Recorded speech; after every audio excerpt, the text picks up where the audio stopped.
ప్రభువైన యేసుక్రీస్తు నామములో మీ అందరికీ వందనాలు. Welcome back to my channel. ఒకవేళ నా ఛానల్‌కి మీరు కొత్తగా వచ్చినట్లయితే నా పేరు జోసెఫ్. ఈరోజు వీడియో చాలా చాలా చాలా స్పెషల్. ఎందుకంటే చాలామంది మళ్ళీ అడుగుతున్నారు. నేను బైబిల్ చదవడం స్టార్ట్ చేద్దాం అనుకున్నాను. కానీ ఎక్కడి నుంచి మొదలుపెట్టాలి? ఏ పుస్తకాన్ని ఫస్ట్ చదవాలి? అని మళ్ళీ క్వెషన్స్ వేస్తున్నారు కాబట్టి నేను ఒక డీటెయిల్డ్ లాంగ్ వీడియో చేద్దాం అనుకున్నాను. ఈ వీడియో దాదాపు ఒక 10 నిమిషాలు ఉండొచ్చు. లాస్ట్ వరకు చూడండి, మీకు ఖచ్చితంగా ఒక క్లారిటీ అనేది వస్తుంది. ఈరోజు నేను కొత్త నిబంధన పుస్తకాలని ఎక్స్ప్లెయిన్ చేస్తాను. చాలా సింపుల్గా, ప్రెషర్ లేదు, పెద్ద థియాలజీస్ ఉండవు. ఈ వీడియో అయిపోయేసరికి కొత్త నిబంధనలో ఏ సెక్షన్లో ఏ విషయాలు ఉన్నాయి, ఎక్కడి నుంచి బైబిల్ని కాన్ఫిడెంట్గా చదవడం స్టార్ట్ చేయొచ్చు అనే విషయాలు క్లియర్గా అర్థం అయిపోతుంది. So relax, let's begin. First ఒక విషయాన్ని అర్థం చేసుకుందాం. బైబిల్లో 2 భాగాలు ఉన్నాయి, పాత నిబంధన, కొత్త నిబంధన. క్రొత్త నిబంధన యేసుక్రీస్తు గురించి, ఆయన పనుల గురించి, ఆయన అద్భుతాల గురించి, ఆయన జీవితం గురించి, అలాగే ఆయన్ని నమ్ముకున్న క్రైస్తవులు ఎలా జీవించాలి అనే విషయాల గురించి చెప్తుంది. మీరు బైబిల్కి కొత్త అయితే, బిగినర్ అయితే ఖచ్చితంగా కొత్త నిబంధనను చదవడమే స్టార్ట్ చేయండి. ఎందుకంటే క్రిస్టియానిటీ అనేది రిలేషన్షిప్ విత్ జీసస్. కాబట్టి ఆయన గురించి మొట్టమొదటిగా మంచిగా తెలుసుకోవాలి. అయితే ఇప్పుడు కొత్త నిబంధనని స్టెప్ బై స్టెప్ 5 భాగాలుగా విభజిద్దాం. పార్ట్ 1 గాస్పెల్స్, సువార్తలు. ఫస్ట్ 4 పుస్తకాలని సువార్తలు అంటారు. యేసుక్రీస్తుని పర్సనల్ గా తెలుసుకోవడానికి ఈ 4 పుస్తకాలు మనకి చాలా ఉపయోగపడతాయి. ఈ 4 పుస్తకాల్లో యేసుక్రీస్తు జననం, ఆయన బోధలు, ఆయన అద్భుతాలు, ఆయన మరణం, ఆయన పునరుద్ధానం వంటి విషయాలన్నీ స్పష్టంగా రాయబడ్డాయి. ప్రతి సువార్తకి ఒక పర్పస్ ఉంది. ఒక సువార్త ఏమో యేసుక్రీస్తుని రాజుగా, ఒక టీచర్గా చూపిస్తుంటే, ఇంకో సువార్త ఆయన్ని ఒక సేవకుడిగా చూపిస్తుంది.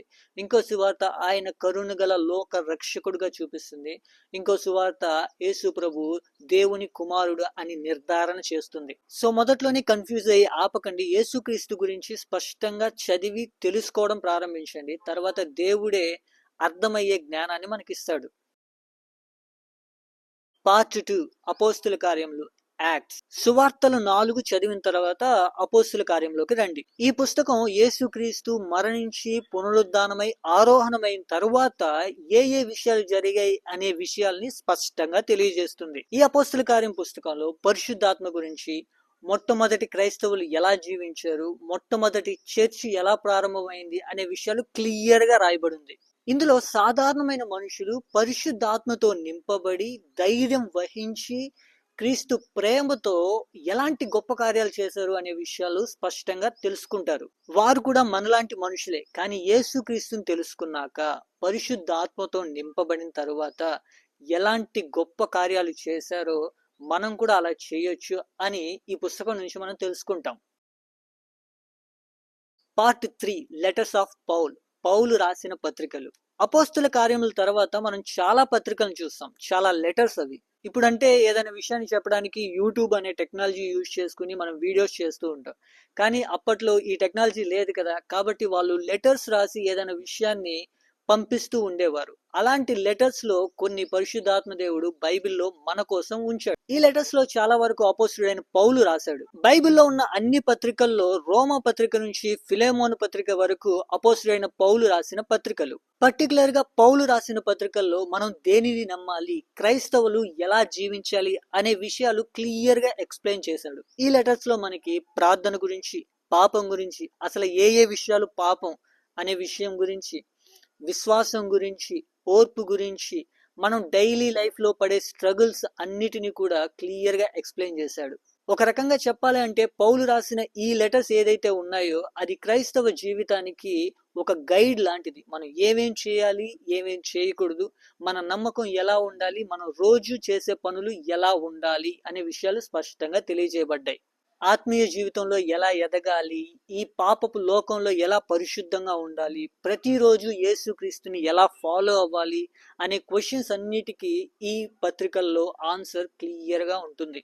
సో ఫాస్ట్ గా గబగబా చదవకండి, స్లోగా చదవండి. ప్రతిదీ అర్థం చేసుకుంటూ కొంచెం మన లైఫ్ లో అప్లై చేస్తూ చదవండి. పార్ట్ 4 అదర్ లెటర్స్, మిగిలిన పత్రికలు. పౌలు రాసిన పత్రికల తర్వాత మనకి చిన్న చిన్న లెటర్స్, చిన్న చిన్న పత్రికలు మనకు కనిపిస్తాయి. హెబ్రీ పత్రిక నుంచి యూదా పత్రిక వరకు. ఈ పత్రికల్లో క్రిస్టియన్ లైఫ్ లో మెచ్యూరిటీని, ఓర్పుని, సత్యాన్ని, అంటే అబద్ధ బోధల నుంచి తప్పించుకునే విధానాన్ని, ఇంకా ఆత్మీయతలో బలంగా ఎలా ఎదగాలి అనే డీప్ సత్యాల్ని మనకు తెలియజేస్తుంది. ముఖ్యంగా శ్రమల కాలంలో, కష్టం కాలంలో మనం దేవుని వైపు ఎలా ఆనుకోవాలి అనే విషయాల మీద మనకి చాలా హెల్ప్ఫుల్ గా ఉంటది. చివరిగా part 5, the book of revolution, ప్రకటనల గ్రంథం. చాలా మంది ఈ పుస్తకాన్ని చూసి భయపడతారు, కానీ జాగ్రత్తగా వినండి. ఈ ప్రకటనల గ్రంథం అనే పుస్తకం మనల్ని భయపెట్టే పుస్తకం కాదు. ఇది మనకి ఒక నిరీక్షణ, ఒక హోప్ ఇచ్చే పుస్తకం. ఈ పుస్తకం చెప్పే మెయిన్ విషయం ఏంటంటే, యేసు ప్రభు గెలిచాడు, సాతాను ఓడించాడు, సాతాను అంతమైపోయాడు, దేవుడు ప్రతిదీ కొత్తగా చేయబోతున్నాడు, మనల్ని తన రాజ్యంలోకి తీసుకెళ్లబోతున్నాడు. కాబట్టి ఈ నిరీక్షణ, ఈ హోప్ తో మనం ఆనందపడాలి కానీ భయపడకూడదు. సో ఈ వీడియోలో మనం ఏం తెలుసుకున్నాము అంటే, బైబిల్ని క్రమంగా చదవండి, సువార్తలతో ప్రారంభించండి, యేసుక్రీస్తుని తెలుసుకోండి, తర్వాత అపోస్తుల కార్యంలోకి రండి, పరిశుద్ధాత్మ గురించి తెలుసుకోండి, తర్వాత మనం ఎలా జీవించాలో అనే విషయాన్ని పత్రికల ద్వారా తెలుసుకోండి, చివరిగా యేసు ప్రభు మనల్ని తీసుకెళ్తున్నాడు అనే ఆనందంతో ప్రకటన గ్రంథంతో ముగించండి. ఎన్నిసార్లు చదివినా మళ్ళీ కొత్తగానే అనిపిస్తుంది, కాబట్టి చదువుతూనే ఉండండి. సో చదివేటప్పుడు కంగారేమీ లేదు, మెల్లగా చదవండి, ఎవరితో కంపారిజన్ వద్దు, కాంపిటీషన్ వద్దు, ప్రతిరోజు చదవండి, దేవుడు మీకు ఖచ్చితంగా హెల్ప్ చేస్తాడు. ఐ థింక్ ఈ వీడియో మీకు హెల్ప్ఫుల్ అనుకుంటున్నాను. లైక్ చేయండి, ఎవరైతే కన్ఫ్యూజన్ లో ఉన్నారో వాళ్ళకి షేర్ చేయండి, ఎవరైనా కొత్తగా వచ్చినట్లయితే సబ్స్క్రైబ్ చేసుకోండి. నా నెక్స్ట్ వీడియో వెంటనే మీ దగ్గరికి వచ్చేస్తుంది. ప్రభు చిత్తం అయితే నెక్స్ట్ పాత నిబంధన కూడా ఎక్స్ప్లెయిన్ చేస్తూ ఒక వీడియో చేస్తాను. అప్పటి వరకు God bless you, God bless our country. Amen.